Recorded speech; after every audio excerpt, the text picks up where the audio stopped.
Shonen transformations are one of my favorite things about the genre, and it's not merely because they're typically so damn cool, but because that's only a small part of what we can piece from them when examining their makeup. Goku's Super Saiyan is without a doubt the most iconic transformation in the last, well, forever. And for good reason. Akira Toriyama set a revolutionary standard on synchronizing ascension with the heightened emotional state of our characters. Not just that, though, because this power-up also says something about the inner machinations of Goku's psyche. His warrior blood that kept him destructive as a toddler was tamed by the affection of Grandpa Gohan. Yet, even with the aid of a life-altering head injury, these things still could not halt Goku's Saiyan heritage from taking the one most precious to him. But on his journey, he would gain many more loved ones, and the assistance he needs to tame his warrior biology. And the pinnacle of this restraint is showcased in Goku's battle with Frieza. He taps into an ancient power that harmonizes with his Saiyan genes. Not for carnage, but for protection. After all, rage and exhilaration are both just two different heightened emotional states, and Goku uses the former here to unlock his dormant potential. Unlike when he indiscriminately pointed his wrath at everything in his Grade 8 form, Goku's learned restraint guides him with power far greater, and this restraint not only keeps him grounded, but even extends to his enemy. Despite Frieza murdering a beloved comrade just moments before, he shows mercy. And it is not until all other options are exhausted that Goku destroys his foe. A clear progression from childhood till now, and Dragon Ball's successors would pick up the mantle using this diagram, namely, the Big Three. Ichigo's Mugetsu is not only power he acquires after accepting the darkness within, his pride, but sacrificing the very thing that gave him light in a world of rain, his Soul Reaper power. Contrasting the man who took in everything possible to reach heaven's summit, Ichigo throws the last embers of his dying inner flame to scorch away Aizen's false ascension. I go into way more detail about the thematic relevance of Mugetsu in my video on Ichigo vs Aizen here, link in the description down below for those interested. Naruto is another of the big three that follows this familiar trend, and the pinnacle of this series' showcase doesn't have to do with just our main character, but the deuteragonist as well. Sasuke's gradual clarity that began when he forced a reunion with Itachi allowed Kabuto to acquire ultimate clarity likewise, and this path of redemption comes full circle back to Sasuke. Sasuke saved Itachi, Itachi saved Kabuto, and Kabuto comes back around to save Sasuke. Naruto's progress toward his power-up is similar. It was Obito veiled as Madara that was responsible for placing Naruto's greatest curse upon him, the Nine Tails. Yet, despite this, Naruto extends a hand to the origin of his most potent pain, and in the process, crumbles the shell of Madara enshrouding Obito. This saves him, enables him to go against the real Madara, and finally, allows him to transform the darkness he once brought upon Naruto into light. The Nine Tails chakra that had to be placed in a child because of Obito's plan is now transferred to him once more as a teenager. This time, not as a curse, but as a cure. Through Obito, Naruto's ninja way comes back around to grant him life and a new power. If you're interested in getting a better breakdown of this and also everything cool about Naruto's war arc, check this video out. Link in the description down below. And this, ladies and gentlemen, leads us to what you've all been waiting for. One Piece.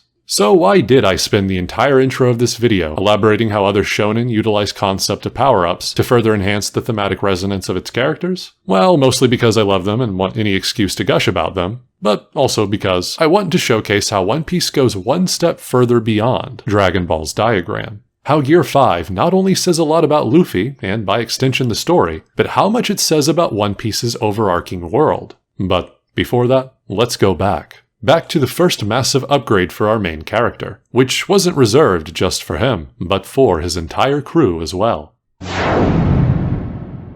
The Straw Hats, once hopelessly outmatched when faced with a sliver of this world's secret darkness, transcend themselves to surpass CP9's power. These power-ups not granted to them through extended training, but a newfound clarity of mind. Water 7 was the first time the Straw Hats had suffered so many consecutive defeats, and this was because their minds were muddled with a gaping rift in their crew.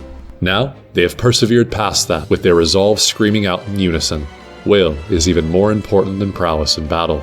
This reinforced will manifests as upgrades for our main characters, and trailing behind them is an unlikely alliance. People that were all once foes a day before this are working together to help rescue Robin. Not because it's equally beneficial for most of them, but because they are all equally inspired.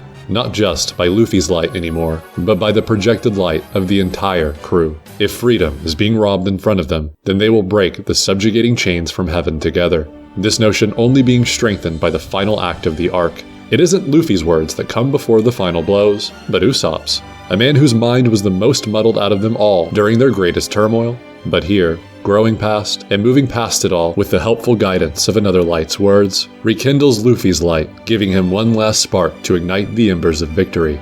And, even before this, it was the very woman they had come to rescue that shouted the most important words that fueled their transcendence. The beauty of Enies Lobby is not only the successful rescue of Robin, but how despite their vastly different ambitions, they all together completely converge on Luffy's path of freedom. Note that final line. While what I say is true, that this path for the Straw Hats did start with Luffy, it's actually an elongated trail shaped by others 800 years in the past. Luffy has just been unconsciously following it. So did Roger, and so did the inheritor of Roger's hat, Shanks, the same man who entrusted that hat to Luffy. Shanks carries a dream synonymous with this long song of freedom, being sake, a merry melody despite the dark times, as if teaching its performers how to brave a storm. And because of Shanks' influence, Luffy started this journey singing that tune as well, one that comes back around after the Straw Hats are faced with the might of subjugation. After bringing light to a dark land, the sunshine casts one huge shadow over their unit. But through that synchronization Luffy inspires, his crew picked up the slack to continue watching the sun rise. And after all the hardships, at the end of misery, everyone can still laugh and sing despite what they endured.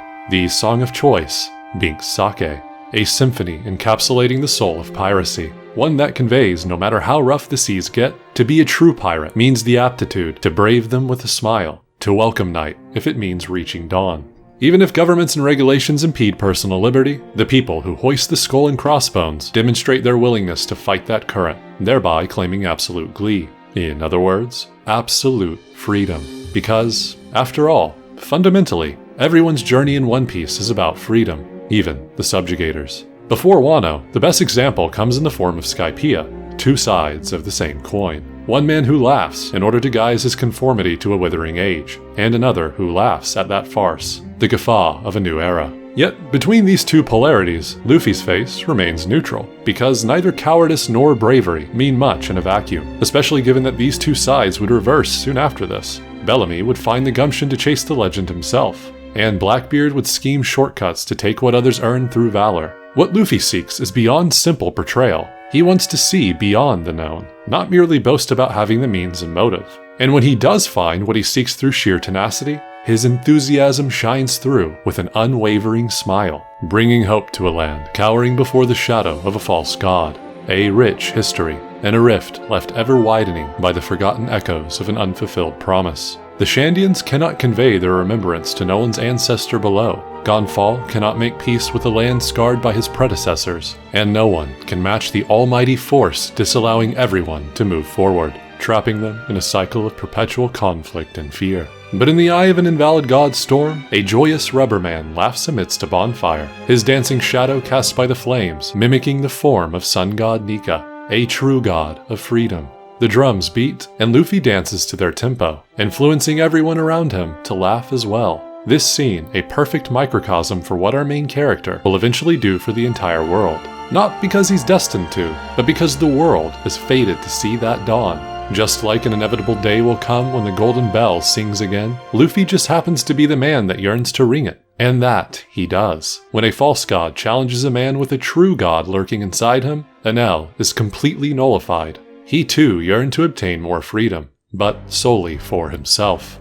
Fairyverth, an expansive untapped land that he could frolic above all, its exploration truly befitting a god, and the ultimate demonstration of supreme liberty, no force above you impeding that ascent toward a new destination. But if Enel were to make it to that place, he would surely become that halting force. Luffy, however, while yearning to climb anywhere for the sake of adventure, does not care to linger in one place long enough to call it solely his own. Whatever he takes, he gives back tenfold. That's his romance, the light he radiates unconsciously just by staying true to a pirate's most pure desire. Freedom. Freedom to climb, freedom to descend, and freedom to do it all over again. Compared to this fluid swell, Enel's faulty blockade stands no chance. It folds when met with this unyielding tenacity. Enel mimicked a god in every aspect. Yet he is countered by Luffy's spirit on all cylinders. His almighty power is rendered obsolete, Luffy takes hold of his presence and expands it for even the lower world to see, and his power to hear all from his throne, this too Luffy would later show to have on a more advanced scale. It is the same power that enabled Roger to make his mark on this land as well. And using that bell the previous Pirate King engraved his signature on, the future Pirate King plays a tune decreeing a new beginning for Skypiea. Using a straightforward instrument, his fist, and playing the most one-dimensional melody, a punch, Luffy disregards all other complex symphonies going into this crescendo, breaking through the multiple multi-layered problems plaguing this land in the sky, and resolving them with one simple beat of a drum.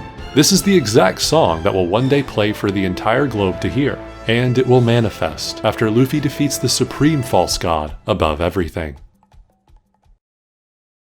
Change does not come easy. For those too weak to fight a stagnant regime binding them to misery, who can they count on? Who can they pray to? For the masses that have endured 800 years of darkness, the symbol of light they cultivated is known as the Sun God. And through those collective pleas for some form of salvation, for some semblance of freedom, Nika manifested as a forbidden fruit. The boy who ate it, quite unnotable in most regards. He has some grit, but even this is ill-developed.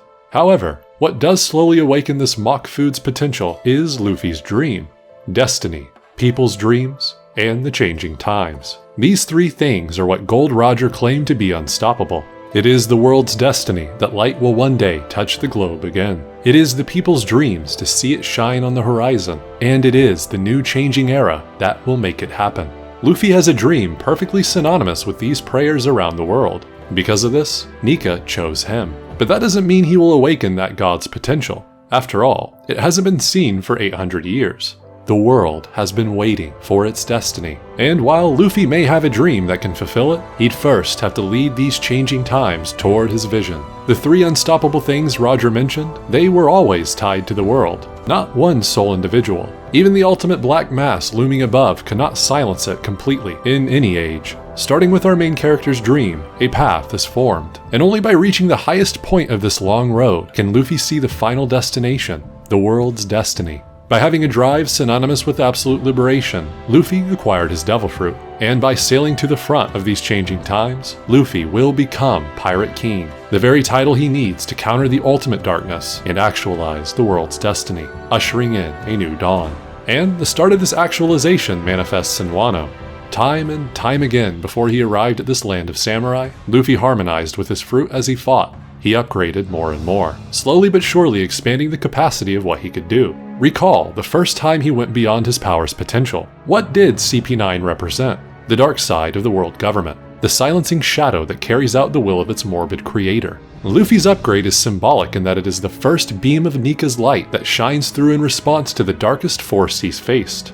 And this trend would continue well after. Luffy levels up again against a man trying to emulate everything Imu is on a smaller scale. But on Onigashima, a paradigm shift occurs. Luffy reaches a pinnacle going well beyond all previous transformations. Not just that, but the god lurking within is finally awake, harmonizing with Luffy's whimsy. To understand why it's happening now, we need only look at the new obstacle impeding his course. Unlike Cypher Pole, Kaido doesn't bow to a higher power. And unlike Doflamingo, neither does he try to sit on a lesser throne than another monster.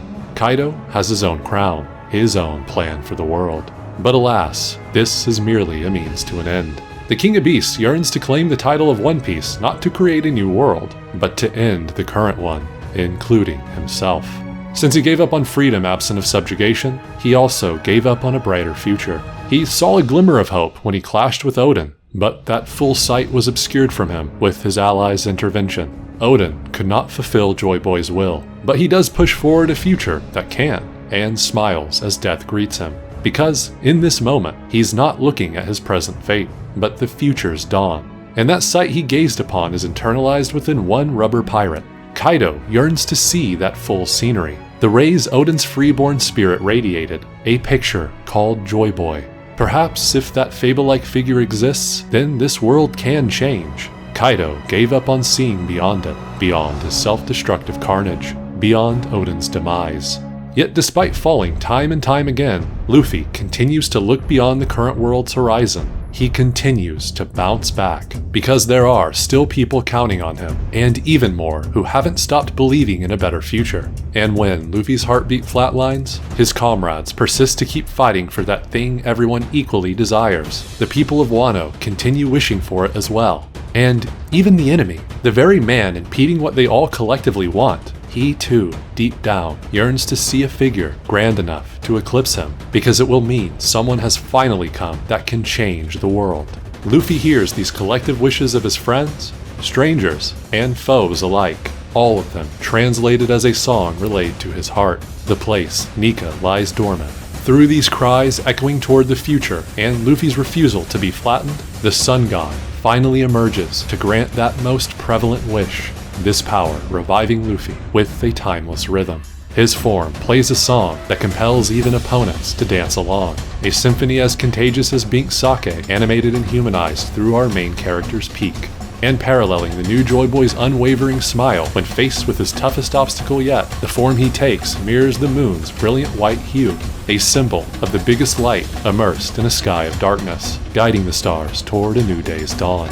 Just like in Skypiea, while they may not know the conductor, everyone hears the sound of change. On that Sky Island, it was a soft ring, and on Wano, it is a violent rumble. Because now, the Sun God no longer slumbers, he is wide awake.